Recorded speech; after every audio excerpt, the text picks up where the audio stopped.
യുഎഇയിൽ ജോലിക്ക് കയറിയിട്ട് എൻ്റെ നൈറ്റ് ലൈഫ് എങ്ങനെയാണെന്ന് കാണിച്ചു തരാം. സലൂണിലെ കസ്റ്റമേഴ്സ് ഒക്കെ ഒന്ന് ഒതുങ്ങി ഞങ്ങളുടെ വർക്കൊക്കെ ഒന്ന് കഴിയാറാകുമ്പോഴാണ് ഞങ്ങൾ എല്ലാവരും ഒന്ന് ഫ്രീ ആവുന്നത്. സലൂൺ ക്ലോസ് ചെയ്യുന്നതിന് മുന്നേ ക്ലീനിങ്ങും എല്ലാ പരിപാടികളും തീർത്തിട്ട് ഞങ്ങൾ ബാക്കി കിട്ടുന്ന ടൈം ഇതുപോലെ വർത്താനം പറയാനും സ്നാക്സ് ഒക്കെ കഴിക്കാനാണ് യൂട്ടിലൈസ് ചെയ്യാറുള്ളത്. അങ്ങനെ 9:30 ആകുമ്പോൾ സലൂണൊക്കെ ക്ലോസ് ചെയ്ത് ഞങ്ങൾ എല്ലാവരും ഇറങ്ങും. ഞാനും ഷൈനി ചേച്ചിയും ഒരേ സ്ഥലത്തേക്കാണ് പോകുന്നത്. അതായത് സെയിം ബിൽഡിംഗ് അല്ല, എൻ്റെ ബിൽഡിങ്ങിന്റെ തൊട്ടപ്പുറത്ത് തന്നെയാണ് ഷൈനി ചേച്ചിയും താമസിക്കുന്നത്. ഞങ്ങൾ രണ്ടുപേരും സലൂണിന്റെ തൊട്ടടുത്ത് തന്നെയാണ് താമസിക്കുന്നത്. അതുകൊണ്ട് തന്നെ ഒരു 5 മിനിറ്റ് ഉണ്ടെങ്കിൽ ഞങ്ങൾക്ക് റൂം എത്താൻ പറ്റും.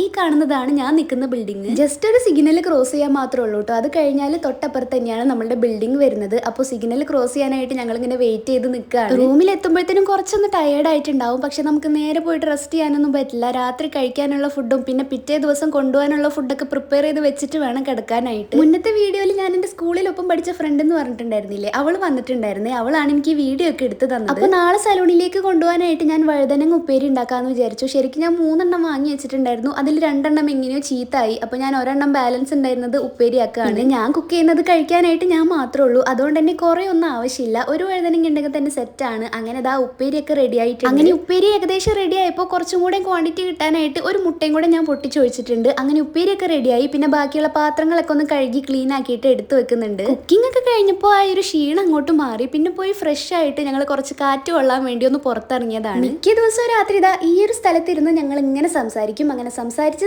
ക്ഷീണമാകുമ്പോൾ നേരെ റൂമിൽ പോയി കിടന്നുറങ്ങും. അപ്പോൾ ഇങ്ങനെയൊക്കെയാണ് എൻ്റെ ഒരു നൈറ്റ് റുട്ടീൻ.